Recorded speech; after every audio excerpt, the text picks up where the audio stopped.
guys, it's Jaz and Dee, and we're back with another video. So today we are going to be doing another story time. What are we going to be talking about?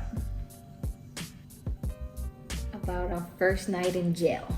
Okay, so before we get into this video, I want you to like, share, and subscribe. Now, I know you're probably asking, why do you always say that? Nobody wants to do that, but you need to do it. You need to like our videos, share them with your mom, your dad, your brother, your sister, your grandpa, and comment down below, and make sure you subscribe. That's the most important thing. Subscribe. It's free and it's not hard. If you're wondering if you like my shirt designed for Paris, you can get it $13. Okay? Designed for Paris. This is our business page. Link is going to be in the description box below. All right, y'all. So we're going to be talking about the time that we went to jail. Dun, dun, dun.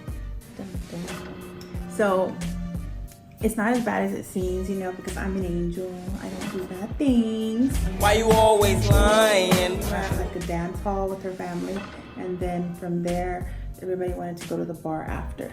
Yeah. Oh yeah. So we were at the bar, and we were there with her cousin and some other people, and I don't know like what happened. I don't remember. All I know is that a fight broke out. And you see bottles flying, hands flying. You know me, I don't fight. I'm a lover, not a fighter. You know, so I see all this stuff going on, and I'm like, let me step away. Like, I'm in heels, I'm in a dress. I'm like, no, this ain't it. This ain't for me. So I just kind of step away, but somehow I get caught in the middle of it. And she's always getting caught up in shit. Somebody like throwing punches, and like there was beer bottles flying, and then somebody hit her cousin in the head with one of those big old glasses. Like that. That was a bottle that flew. There was something. It was all kinds of some stuff. kind of glass that. See, but I was like stepping away because that ain't my business. Ain't my problem. Ain't my business. But when she got in, and I was like, okay, like, you know, let me pull up my sleeves. You know, I'm just kidding. I just went and grabbed you out of the fight. We actually left the club or the bar or whatever. And side note, I didn't want to go to this bar. I hate this bar. Like, I don't like, that's not a place for me. I only went to be, you know, nice partner for her. So I just get a bad vibe about that place. But we were there, and when that stuff happened, I was like, you know what, let's leave. Like, this is exactly why I don't come to places like this. And when we left, we had to walk across the street to the parking lot. And we got in our car, and we were actually driving off. And as we were driving, we saw your cousin in the street acting a fool. Oh yeah, so my cousin puts her in the car, and then we're taking off, and then she makes me feel guilty because she was like, we like drove around the block or something, and she was like, go back, go back. You're gonna let them do this to me? And I think that she wanted to go home with her man or something. He was still there at the club, because he was trying to get her out the club, like to leave. So when we drove up and we happened to pass by them, he just threw her in our car, and we took off with her. But he obviously was gonna walk to their car and drive home, but she wanted to be with him. Like, she was trying to get out the car and everything. I remember her trying to get out the car and everything. Like, she wanted to go back. Maybe she wanted to go back to fight or something, but she was saying she wanted to be with him or something. So this dumbass turns around, goes back to the bar, back to the parking lot. Her cousin finds her dude, and then I don't know, I guess she's still there yelling and being rowdy. she was trying to tell the cops what happened. The cops didn't want to hear it. They didn't care. So I was just telling her, like, who cares? The cops don't give a fuck. They ain't gonna do shit. And I guess the cops didn't like that, so they got offended. They grabbed me. By the time you know, my button up is unbuttoned. They were butthurt because she said that the cops weren't shit. Which it was true. Like, her cousin's there saying, hey, I got assaulted inside this place. Like, are you going to do something about it? And they're like, go home. You're drunk, go home. And she was like, doesn't matter if I'm drunk. I just got assaulted inside of this place. Now, the kicker of this, that place is owned by her cousins. But they don't care, just like the cops didn't care. So anyways, we were trying to get her cousin in the car. And while trying to get her in the car, she told her cousin, like, come on, let's go, like, thing, whatever. And so the cop just like that handcuffs one of her arms. And I'm like, what the? Then he goes and he slams her up against the car. And when he slams her up against the car, that's when her shirt comes undone or whatever. And then he turns you around, and that's when I see like that your shirt's whatever. So I go to button her shirt, and they handcuff me. It's like, what the hell? Now, you wanna know something? The best part of this whole story? They didn't handcuff her cousin. They let him go home. They let her go home. And I wasn't even drunk. She was feeling it. I wasn't even drunk because I don't like that bar. I had a bad vibe about that bar. I ain't gonna give them my business. If I drink, it's probably one beer. And I don't even think I drank that because the fight broke out. So I was sober. And I got freaking handcuffed. So I'm in heels. I'm in a little hoochie mama dress. All I know is they put me in the back of a cop car. They put you in a different cop car. And I'm just talking shit because that's what I do. I'm just talking shit. And I'm like, and he's like, shut up, or we're gonna whatever. I'm like, you're not gonna talk to me like that. Like, you're not. I don't care. I don't care. The oppression is real, okay? You see the color of my skin. You know what the cops do to people like us. Like, I'm not gonna back down. I'm not. So they end up taking us down to the station. Said that they were charging us with public intoxication.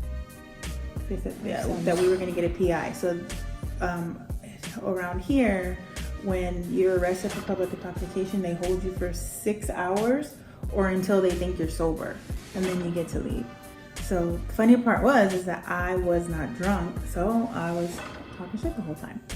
And I remember telling them to give me a sobriety test because you cannot charge me with something you have no proof of. I know the way the system works. Like, you want to charge me with the PI? That's fine, do whatever, but take a test. That way, when we go to court, you can show. And they didn't want to do it. And they knew that it was because, I was sober. This is going to be TMI. She had her time of the month.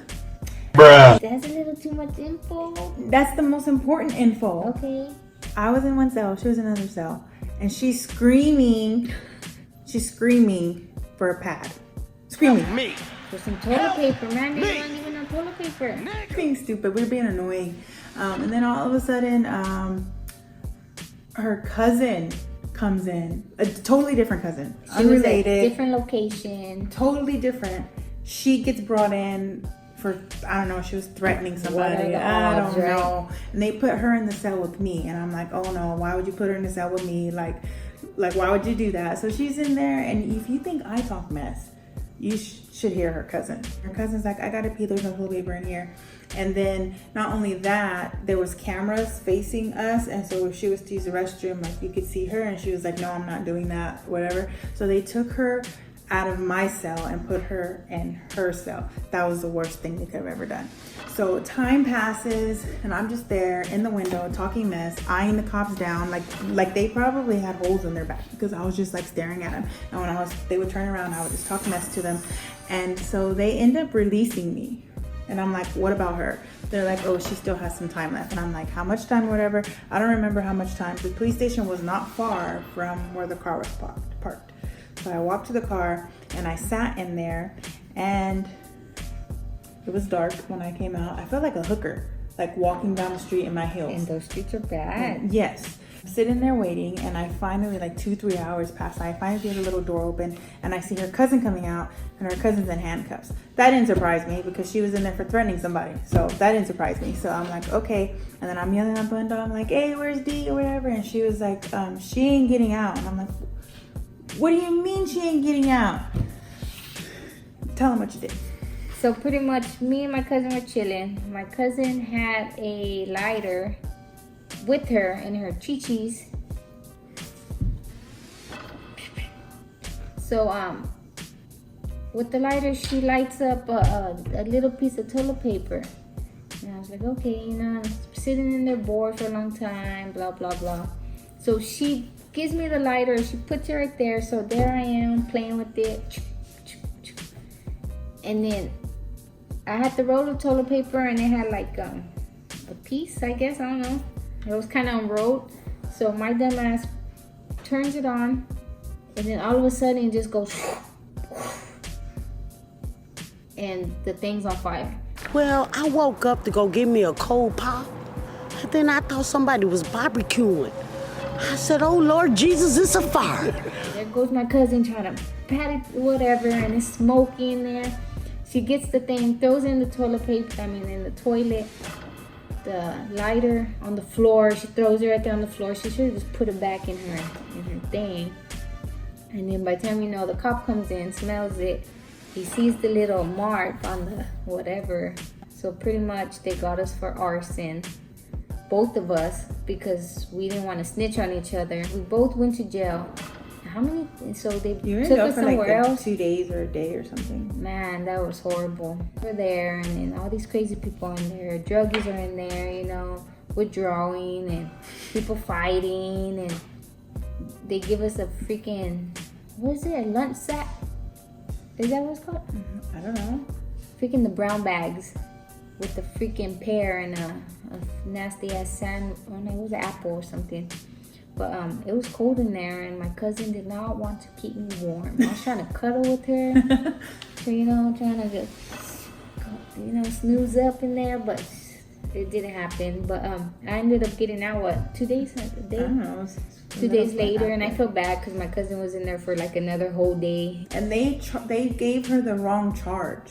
It was arson. Like she had a felony charge. Arson with something, but it was pretty much like if Basically, I blew up if she tried to blow up a building. I just know that it said something about a government building, and like she might as well have had a bomb or something, or like it was really bad. Like it was just a messed up situation all the way around.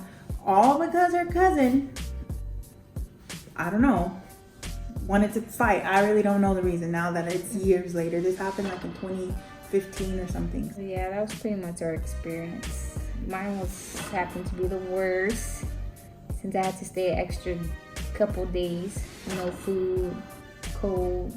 You were like so not chill, but you're just like whatever. Me, I was like shitting bricks. Like I did not want a PI charge. Like I was so mad. Everybody's like, it's just a PI charge. Everybody goes to jail once in their life. And I'm like, I don't know what kind of life you live, but no, I don't go to jail. Like I don't do bad things to go to jail. So I fought the charge, and I don't have it on my record because they never called me. They couldn't prove anything. The prosecutor dropped the charge. And then they dropped your felony thing, right? Because you got a lawyer and stuff. So the moral of the story is, don't go to bars named Location in Texas. And if y'all do go out, and if there's fights or anything, just remove mind your business. Just get out, go home. Don't help nobody. Don't just go home. Don't help nobody. Everybody's grown, okay? And at the end of the day, like, everybody's gonna fend for themselves. So if you go to jail, ain't nobody gonna help you get out. Nobody's gonna pay your bond. Like, just go home. Nobody's gonna testify for you. Like, just go home and let the grown-ups want to do childish things, and let them do childish things. That's all I can say. Lesson learned. Mm-hmm. Lesson learned. And I have not stepped foot in that place since then. Okay, so aside from that story, there is a time where us separately, we had another encounter with the police.